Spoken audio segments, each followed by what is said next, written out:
L'ambition humaine peut souvent défier toute logique, conduisant à la création de structures remarquables dans des endroits qui semblent complètement inhabitables. Et nous aimerions vous accueillir à bord de la Station spatiale internationale. De la vie souterraine dans l'arrière-pays, regardez ça, à un incroyable monastère sur une île. Aujourd'hui, nous plongeons dans 14 bâtiments incroyables construits dans des lieux qui semblent totalement impossibles. Numéro 14. Coober Pedy, vie souterraine dans l'arrière-pays. Au cœur de l'arrière-pays impitoyable du sud de l'Australie, Coober Pedy se dresse comme un témoignage de l'ingéniosité humaine. Située à 526 miles au nord d'Adélaïde le long de la Stuart Highway, cette petite ville est la capitale mondiale de l'exploitation de l'opale. Elle existe dans un environnement où les températures peuvent dépasser 40 degrés Celsius pendant la journée et les précipitations sont rares, atteignant en moyenne seulement 15 centimètres par an. Malgré ces conditions extrêmes, Coober Pedy continue de prospérer, offrant un contraste frappant avec le paysage stérile environnant. Avec une végétation pratiquement inexistante et de l'eau plus chère que le carburant, la survie dans cette région désolée peut être difficile. Les habitants de la ville comptent sur un puits relié au grand bassin artésien pour leur approvisionnement en eau qui est acheminé par des tuyaux. L'emplacement isolé de Coober Pedy la rend dépendante de camions de ravitaillement peu fréquents pour les produits essentiels, ce qui la rend vulnérable aux retards causés par la météo ou des pannes mécaniques. Les premiers habitants ont rapidement réalisé que les logements traditionnels, en surface, ne survivraient pas à la chaleur implacable. Au lieu de cela, ils ont creusé dans la terre, créant des maisons souterraines appelées du goût, qui restent à une température confortable de 24 degrés Celsius toute l'année. Ce processus nécessite des machines industrielles lourdes comme des marteaux-piqueurs et des outils de forage, ainsi que des camions souffleurs pour éliminer les déchets rocheux. Les maisons résultantes ne sont pas seulement des abris, mais aussi de vastes complexes, certains comportant des caves à vin, des galeries d'art et même des bars taillés dans les collines. Dans cette communauté souterraine, des espaces publics comme des églises et des hôtels sont également construits dans la roche. Avec environ 2000 résidents provenant de plus de 40 nations différentes, Coober Pedy est un mélange unique de cultures, attiré par le charme de l'exploitation de l'opale et la beauté tranquille et solitaire de la ville. L'exploitation minière reste une partie essentielle de l'économie, avec des locaux et des touristes tentant leur chance à la recherche d'opale négligée. Les touristes viennent également découvrir la vie souterraine unique, les boutiques d'opale et les paysages pittoresques, souvent présentés dans des films comme Mad Max. Au-delà du dôme du tonnerre et Pitch Black. Numéro 13. Mont Saint-Michel, une merveille monastique sur une île. Le Mont Saint-Michel, une abbaye magnifique perchée sur une île rocheuse dans la baie de Normandie, est un spectacle sans pareil. À moins de 1000 pieds du continent, à marée haute, l'île est un dédale de rues étroites et de murs escarpés, culminant à un sommet de 92 mètres. L'emplacement unique du Mont Saint-Michel, ainsi que son histoire, présente d'énormes défis pour ceux qui tentent de comprendre comment il a été construit et entretenu. La position géographique de l'île est aussi extraordinaire que difficile. Situé à l'embouchure de la rivière Courson, le Mont Saint-Michel est entouré par des eaux de marée qui fluctuent de 14 mètres. Ce changement dramatique entre marée haute et marée basse a isolé l'île pendant la majeure partie de son existence. Le seul moyen de l'approcher en toute sécurité est de synchroniser la traversée avec le reflux de la marée. Pour compliquer les choses, les fondations de l'île reposent sur une masse solide de roches leucogranite qui, bien que très résistante à l'érosion, crée une base difficile pour la construction. Malgré ces défis, la construction de l'abbaye a commencé dès le 8e siècle. Il a fallu des siècles pour que le complexe prenne pleinement forme, l'abbaye elle-même s'élevant finalement au-dessus du reste de l'île. Les bâtisseurs avaient un accès limité aux outils et aux matériaux, donc la plupart des constructions devaient en être réalisées en transportant les matériaux sur les pentes abruptes ou en les apportant lorsque la marée était basse. Pendant ces fenêtres de marée basse, la chaussée, qui n'était visible qu'à certains moments, devenait le principal accès pour les travailleurs et les fournitures. Même ainsi, naviguer sur ce chemin étroit pendant la marée basse était une entreprise risquée car il était souvent entouré de sable mouvant et d'eau traîtresse. Aujourd'hui, le Mont Saint-Michel est accessible par un pont moderne élevé en 2014 pour permettre aux marées ainsi de circuler librement et d'éviter l'envasement. Le pont facilite l'accès des visiteurs à l'île, mais elle est toujours coupée du continent à marée haute. Ceux qui visitent doivent soit marcher, soit prendre une navette depuis un parking situé à environ 2,5 km, traversant la chaussée qui reste sujette aux marées changeantes. La vue de l'île depuis la chaussée est à couper le souffle. Un rappel saisissant de l'ingéniosité et de la persévérance nécessaires pour construire une structure aussi emblématique dans un endroit presque inaccessible. Numéro 12. Plateforme Bezard, un hub pétrolier en mer du Nord. Située à environ 100 km au nord-est d'Aberdeen, la plateforme Bezard s'élève de la mer du Nord dans une zone où peu s'attendraient à soutenir la vie humaine, encore moins une puissance industrielle. Située dans des eaux profondes de 96 mètres, cette plateforme opère dans l'un des environnements les plus extrêmes du monde, où des tempêtes violentes sont fréquentes. Malgré ces conditions difficiles, Bezard reste l'une des plus grandes plateformes de production de pétrole au Royaume-Uni, jouant un rôle vital dans le secteur énergétique de la région. Le Firth de Moray extérieur, où se trouve la plateforme, est une étendue d'eau turbulente. Ici, des vagues intenses peuvent craindre dépasser 9 mètres pendant les tempêtes et des vents de tempête sont presque constants. Dans un tel cadre, toute défaillance mécanique ou évacuation d'urgence pourrait entraîner une catastrophe. Bien que le fond marin soit stable, cela ne fait que peu pour atténuer les défis de la construction et de l'entretien d'une plateforme pétrolière à des profondeurs de plus de 90 mètres. Construire une structure capable de résister à cet environnement nécessite précision et innovation. De grandes sections ont été fabriquées à terre avant d'être transportées par des navires de levage lourds vers leur emplacement final. La plateforme a ensuite été ancrée au fond marin à l'aide de pieux en acier, enfoncés à des centaines de pieds dans le sol océanique. S'assurer que ces composants s'alignent parfaitement était crucial. Même de petites erreurs pouvaient en compromettre l'ensemble de la structure. Les jambes de la plateforme sont conçues pour se baissement, pour se plier avec le mouvement de l'océan, absorbant le stress constant des vagues et du vent. Bien qu'il n'y ait pas de résidents permanents sur Bezard, les travailleurs effectuent des rotations de 2 semaines, volant depuis Aberdeen en hélicoptère. Une fois sur la plateforme, ils entrent dans un environnement autonome. Le bourdonnement des machines, l'odeur du pétrole et la possibilité toujours présente de tempêtes qui pourraient les couper du continent craignent une atmosphère tendue. Chaque tâche sur Bezard est critique, que ce soit pour faire fonctionner des équipements de forage, gérer des processus chimiques ou superviser des systèmes de maintien de pression, il y a peu de place pour les erreurs. Une communication constante avec les centres de contrôle à terre garantit que chaque action est conforme au protocole de sécurité.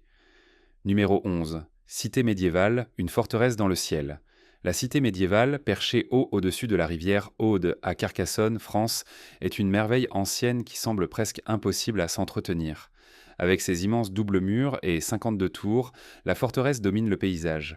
Son emplacement seul en fait un exemple fascinant d'ingénierie médiévale.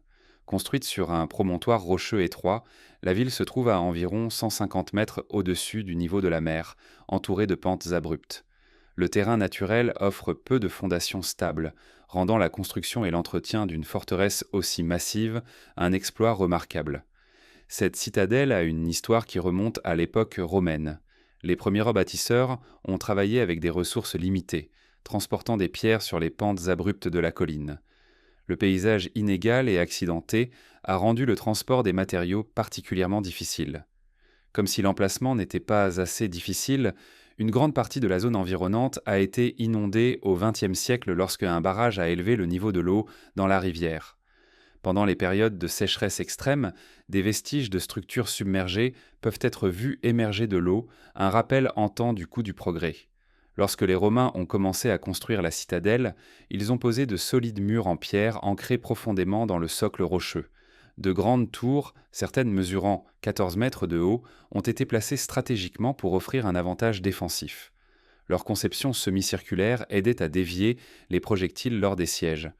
Au XIIIe siècle, sous l'autorité royale française, une couche supplémentaire de fortification a été ajoutée, renforçant encore les défenses de la ville.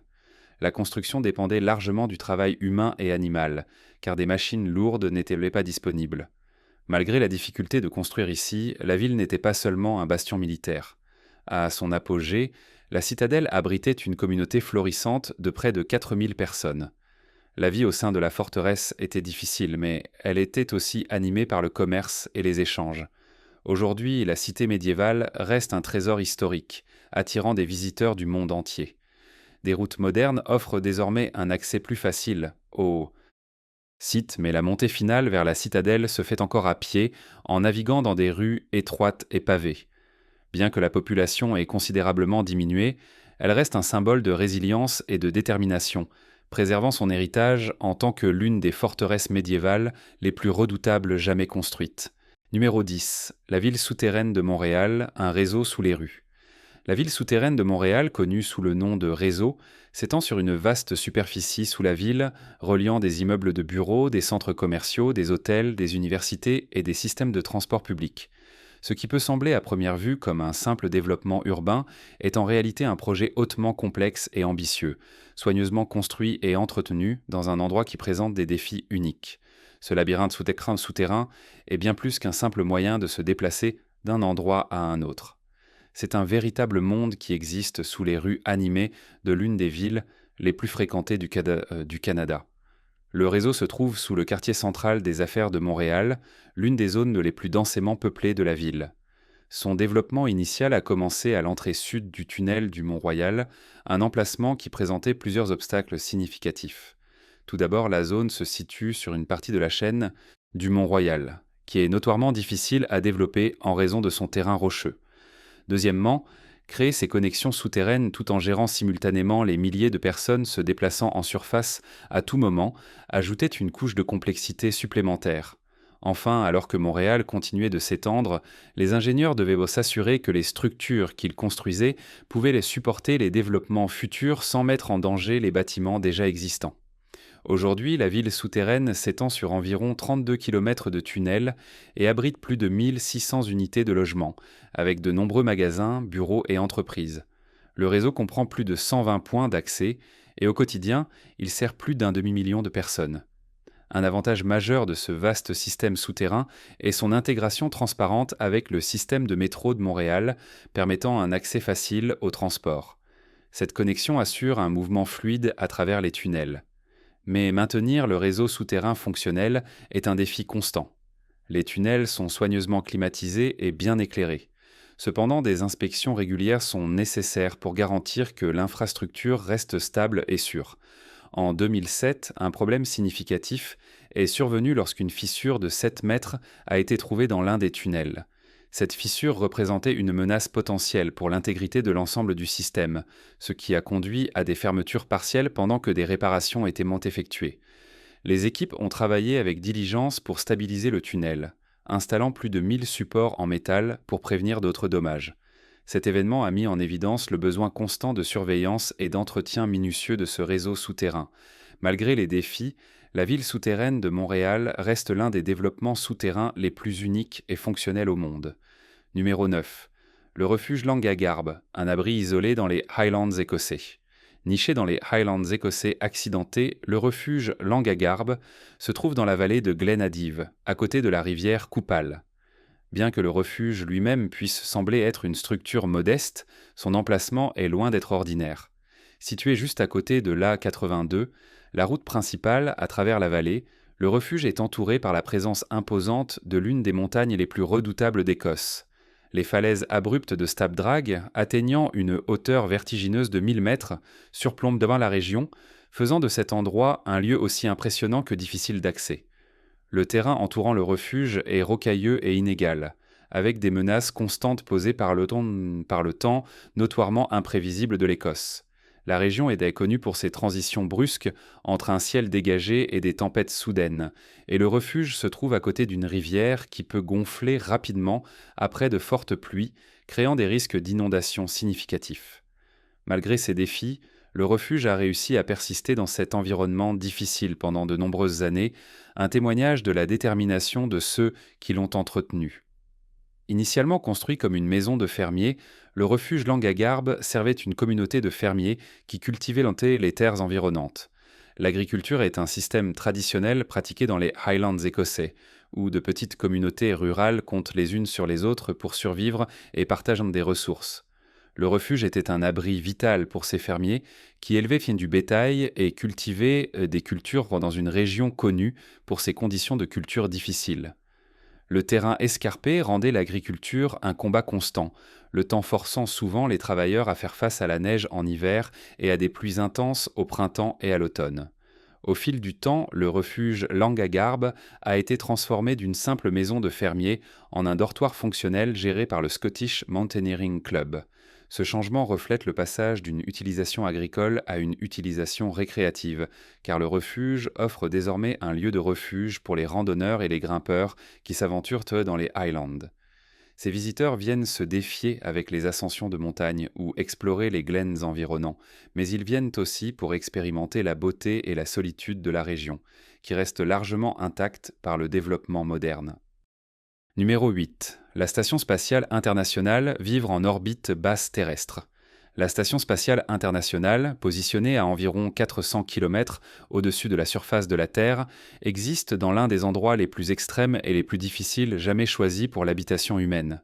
Orbitant autour de la Terre à des vitesses de plus de 27 000 km par heure, l'ISS orbite la planète environ toutes les 93 minutes, complétant environ 15 orbites par jour.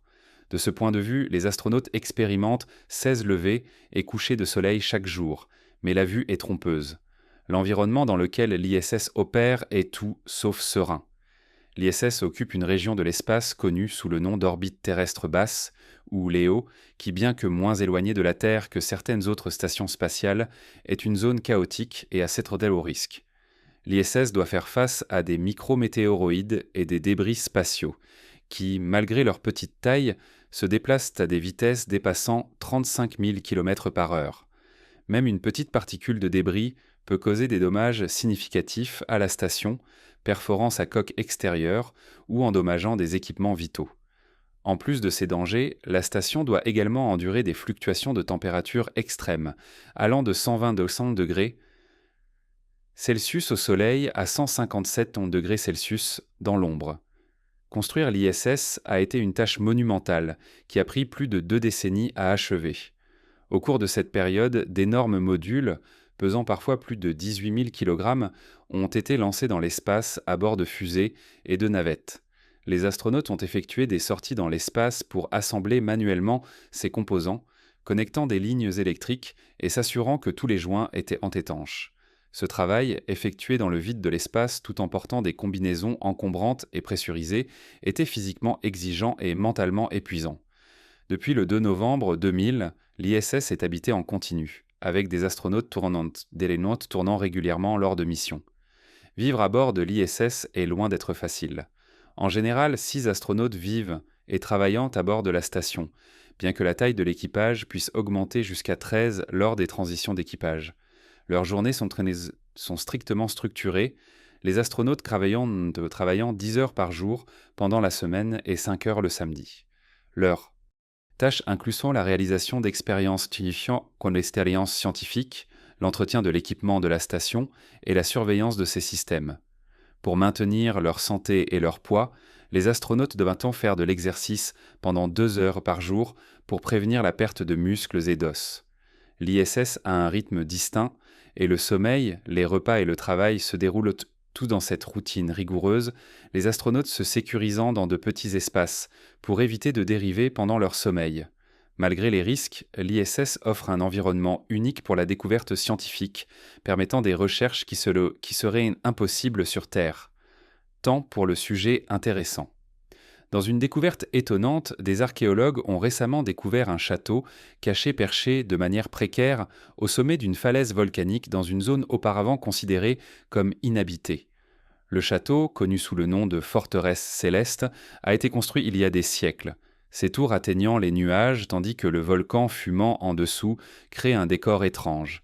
Les chercheurs ont été stupéfaits par les prouesses d'ingénierie nécessaires pour construire une telle structure dans un emplacement aussi volatile et dangereux.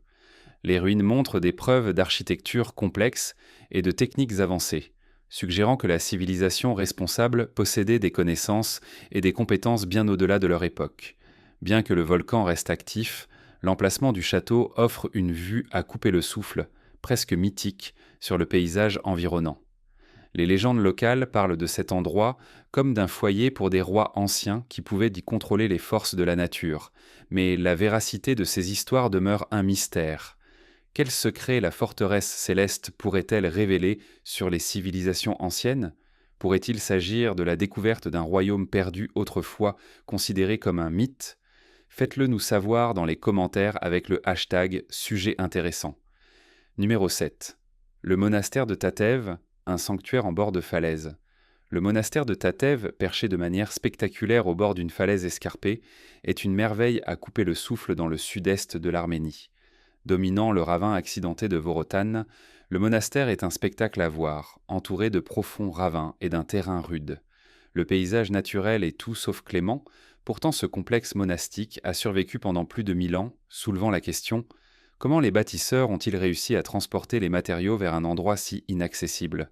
Le monastère se trouve sur un plateau à 1800 mètres d'altitude, avec des falaises s'élevant jusqu'à 1000 mètres. Faire parvenir des matériaux à ce site a dû être un exploit incroyable, nécessitant ingéniosité et effort bien au-delà de ce que nous pouvons facilement imaginer aujourd'hui. À l'époque de sa construction, les déplacements étaient lents, surtout en hiver, lorsque le temps rigoureux rendait souvent le mouvement presque impossible. Les moines de Tatev faisaient face à de grands défis juste pour accéder au monastère, car le seul chemin était un sentier étroit et précaire. Malgré les conditions difficiles, le monastère a prospéré pendant des siècles, devenant un centre de culture, d'apprentissage et de religion au XIVe et XVe siècle. Tatev abritait l'une des universités médiévales les plus importantes d'Arménie et servait de centre pour la vie intellectuelle et spirituelle. Les moines qui y vivaient étaient autosuffisants, cultivant leur propre nourriture, produisant des matériaux et créant tout ce dont ils avaient le besoin à partir de la terre. Leur détermination à prospérer dans un environnement aussi isolé et hostile témoigne de la résilience et de l'ambition de cette ancienne communauté. Aujourd'hui, le monastère est toujours un symbole de résistance, même si les moines sont depuis longtemps partis. Bien que les visiteurs modernes accèdent désormais au monastère par le téléphérique de Tatev, la nature éloignée et isolée du site demeure. Ce téléphérique qui offre des vues imprenables sur le ravin et les falaises ne change pas l'histoire remarquable du monastère, construit dans un endroit qui semblait presque impossible.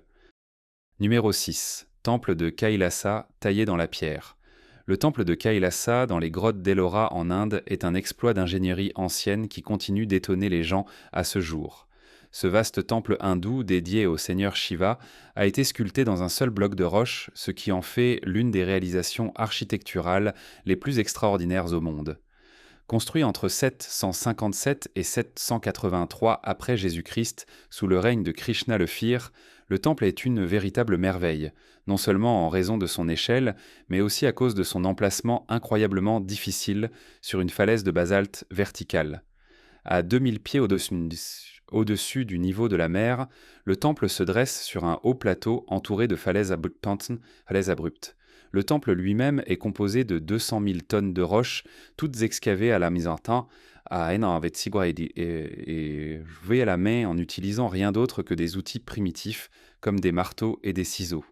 Ce qui est encore plus incroyable, c'est qu'il a été achevé en seulement 25 ans, un temps incroyablement court pour un projet aussi colossal. Comment les bâtisseurs ont-ils même conçu une telle entreprise sans parler de la réussir ? Au cours de l'histoire, le temple de Kailasa a fait face à des défis. Au XVIIe siècle, sous le règne de l'empereur moghol Aurangzeb, une tentative a été faite pour le détruire. 1000 ouvriers ont été chargés de démonter le temple, mais après 3 ans d'efforts, ils avaient à peine fait une éraflure. Cette tentative échouée a seulement mis en évidence la résilience du temple. Malgré les revers, le temple de Kailasa se dresse encore aujourd'hui, un témoignage de l'habileté et de la détermination de ceux qui l'ont créé. Bien qu'aucune communauté permanente ne réside au temple aujourd'hui, il fait toujours partie du plus grand complexe des grottes d'Ellora, qui abrite 34 temples et monastères taillés dans la roche. Le temple de Kailasa continue d'attirer l'attention pour son échelle immense et ses méthodes de construction intrigantes, laissant beaucoup se demander comment un exploit aussi extraordinaire a été possible il y a tant de siècles. Numéro 5. Île Eladey, le lodge le plus solitaire du monde. L'île Eladey, située à environ 7 miles au large de la côte sud de l'Islande, est une petite mais rude masse terrestre dans l'archipel des Vestmannaeyjar. Mesurant seulement 110 acres, l'île est connue pour ses falaises abruptes et ses vastes colonies de macareux. Malgré son paysage difficile, un lodge de chasse solitaire se trouve dans une position réellement isolée. Construit en 1953 par l'association de chasse d'Eladey, le lodge a gagné le titre de la maison la plus solitaire du monde, et pour de bonnes raisons. Atteindre cet endroit n'est pas une tâche facile.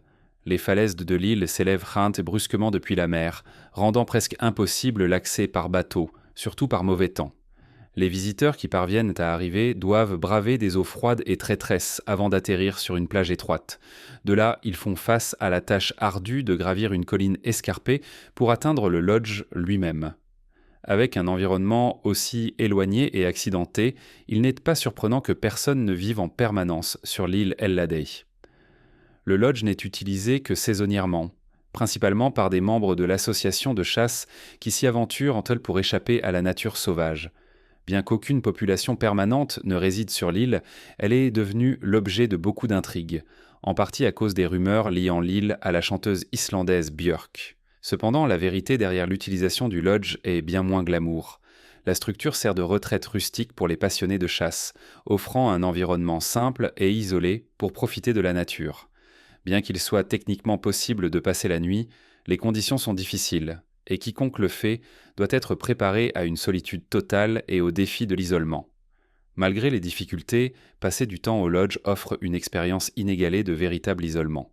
Avec ses falaises dramatiques, les cris des macareux résonnant dans l'air et le silence écrasant de l'île, Elladeh fournit un environnement éloigné du monde moderne.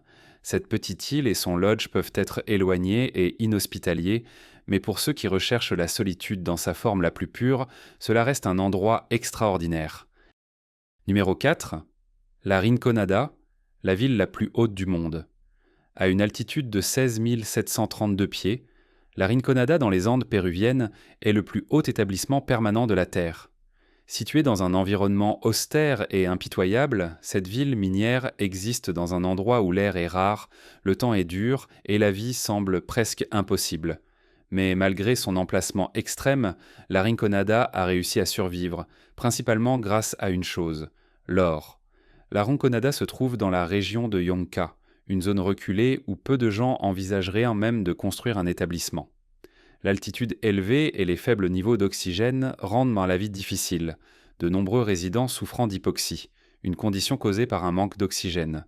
On estime qu'environ 25% de la population en souffre. L'aéroport commercial le plus proche est à 2h30, accessible uniquement par des routes de montagne sinueuses et traîtresses, rendant le transport un véritable cauchemar logistique. Malgré ces défis, la Rinconada a commencé comme un petit camp de prospection et s'est développée en une ville minière animée bien que de fortune. Les bâtiments de la ville sont construits à partir de tous les matériaux disponibles, y compris du métal ondulé, de la pierre et du bois. Ces matériaux offrent peu de protection contre le froid et ne fournissent pas une isolation adéquate. Le manque d'infrastructures signifie que la vie ici est semée de difficultés, y compris une mauvaise sanitation. Les maladies sont endémiques dans la ville et les déchets, en particulier les plastiques, sont un problème persistant. La petite clinique de la ville offre des soins de base, mais elle est sous-financée et mal équipée pour faire face aux dures réalités de la vie ici. De plus, les résidents font face à une contamination au mercure due aux activités minières à proximité, ajoutant au danger de vivre dans cet environnement extrême. Malgré toutes ces difficultés, l'attrait de l'or maintient la ville en vie. La Rinconada est l'un des plus grands sites d'exploitation aurifère informels au monde, et beaucoup viennent à la recherche de leur fortune. Cependant, les conditions restent sombres, avec des gens vivant dans une lutte constante pour survivre dans cet endroit isolé et difficile. Numéro 3. Skellig Michael, un monastère sur une île éloignée. Skellig Michael, situé au large de la côte du comté de Kerry, en Irlande, s'élève de manière spectaculaire de l'océan. Cette île accidentée, également connue sous le nom de Great Skellig, atteint une hauteur de 714 pieds à son sommet et a une histoire qui remonte au VIe siècle. Ce qui rend cette île vraiment remarquable, c'est le monastère gaélique construit ici par des moines, cherchant la solitude et la connexion spirituelle, situé dans un cadre si extrême qu'il défie l'imagination. Ce monastère est l'un des sites historiques les plus extraordinaires au monde. Le paysage de l'île est escarpé et traître, souvent inhospitalier en raison des vents violents et des vagues déferlantes. Avec peu de terres arables, l'agriculture était pratiquement impossible, et l'isolement par rapport au continent n'a fait qu'ajouter au danger de la vie ici. Le point le plus élevé de l'île, de Spit, atteint 714 pieds au-dessus du niveau de la mer. le monastère lui-même étant situé à environ 550 à 600 pieds. Les moines qui ont construit le monastère ont dû tailler des marches étroites et périlleuses dans la roche pour le rendre accessible. Ces marches subsistent aujourd'hui, offrant aux visiteurs modernes une montée difficile pour atteindre le site. Construire ce monastère dans un endroit aussi inhospitalier nécessitait une incroyable ingéniosité. Les moines ont utilisé les ressources naturelles limitées de l'île, telles que la roche et la pierre, pour créer l'établissement. Le monastère se compose de huttes en pierre sèche, connues sous le nom de huttes en forme de ruche, qui ont été construites sur des terrasses taillées dans la roche. Les huttes étaient anéconsules avec des toits coniques pour permettre à l'eau de s'écouler, et la maçonnerie reste intacte, offrant un aperçu de la vie passée. La vie sur Skellig Mikkel était sans aucun doute difficile, avec le froid, le vent et l'isolement rendant la survie quotidienne un combat. Cependant, le monastère est resté un site de pèlerinage pendant des siècles après son abandon, un témoignage du dévouement des moines et des conditions extrêmes qu'ils ont endurées. Numéro 2. Maisons clouées, des maisons obstinément debout sur le chemin du développement. Les maisons clouées, également connues sous le nom de maisons cerisiers, sont des bâtiments qui refusent donc d'être démolis, même lorsqu'ils sont entourés de nouveaux projets de construction comme des autoroutes ou des centres commerciaux. En Chine, ces structures sont devenues des symboles de résistance, alors que les propriétaires se tiennent fermes contre les promoteurs et la pression gouvernementale pour quitter leurs propriétés. Le terme maison clouée fait référence aux propriétaires qui sont comme des clous qui refusent d'être enfoncés malgré une immense pression pour abandonner leurs terres. L'un des exemples les plus célèbres d'une maison clouée se trouve à Wenling, dans la province du Zhejiang, où une maison à 2 étages reste debout au milieu d'une autoroute à 4 voies nouvellement construite. Le couple âgé qui vivait dans la maison a rejeté l'indemnisation offerte par les promoteurs, affirmant qu'elle était insuffisante pour acheter une nouvelle maison. Pendant des années, ils ont enduré le bruit des véhicules passants, l'isolement par rapport aux infrastructures voisines et la menace constante d'expulsion forcée. Ils ont finalement accepté un règlement en 2012, mais leur maison entourée d'asphalte est devenue un symbole durable de défi. Les maisons clouées sont souvent laissées sans service de base comme l'eau, l'électricité ou les égouts, et les résidents sont contraints de se débrouiller avec des solutions temporaires. Par exemple, certains résidents comptent sur des générateurs pour l'électricité et transportent de l'eau depuis des sources voisines dans des conteneurs. Dans certains cas, les gens doivent grimper des échelles précaires ou traverser des passerelles instables pour accéder à leur maison. Un autre exemple notable se trouve au milieu d'un centre commercial à Changsha, où les promoteurs ont construit le centre commercial autour de la maison, la laissant mal placée au centre du complexe. La famille y vit toujours, utilisant des couloirs de service pour accéder à leur domicile. La vie dans une maison clouée peut être incroyablement difficile. Le manque de services essentiels, combiné à la stigmatisation de vivre dans un endroit aussi inhabituel, rend la vie un défi constant. Cependant, certains résidents se sont adaptés en dirigeant de petites entreprises depuis chez eux, capitalisant sur la visibilité accrue. D'autres restent en défi silencieux, refusant de partir peu importe les difficultés. Ces maisons clouées ne sont pas seulement des structures physiques, elles représentent la résilience face à un développement implacable. Numéro 1. La maison suspendue de Pékin, une villa sur le toit excentrique. Au cœur de Pékin, au milieu des bâtiments gouvernementaux et des universités, se trouve une structure curieuse et controversée sur le toit du bâtiment Parkview. Perché sur le toit de ce bâtiment de 26 étages, se trouve une vaste villa sur le toit. Une création illégale construite par un professeur qui avait la vision de construire une montagne au-dessus de la ville. Cette structure excentrique, dotée de fausses falaises, de verdure et même d'un petit jardin, est une vue bizarre au cœur de l'un des districts les plus réglementés de Pékin. La villa s'étend sur 8600 pieds carrés et a été construite en secret sur une période de 6 ans. Elle a été érigée la nuit pour éviter d'être détectée par les autorités, ce qui en fait un projet véritablement non conventionnel. Le fait qu'une structure aussi massive existe même sur le toit du bâtiment Parkview est déroutant, étant donné que le design original du bâtiment ne tenait pas compte du poids de l'ensemble de cet ajout sur le toit. La zone autour du bâtiment Parkview est l'une des plus strictement contrôlées de Pékin, avec des réglementations strictes sur la rancune sur la construction, surtout dans un district qui abrite des universités et des bureaux gouvernementaux. Malgré ces défis, le professeur a pu construire la villa sans les permis appropriés en travaillant discrètement la nuit.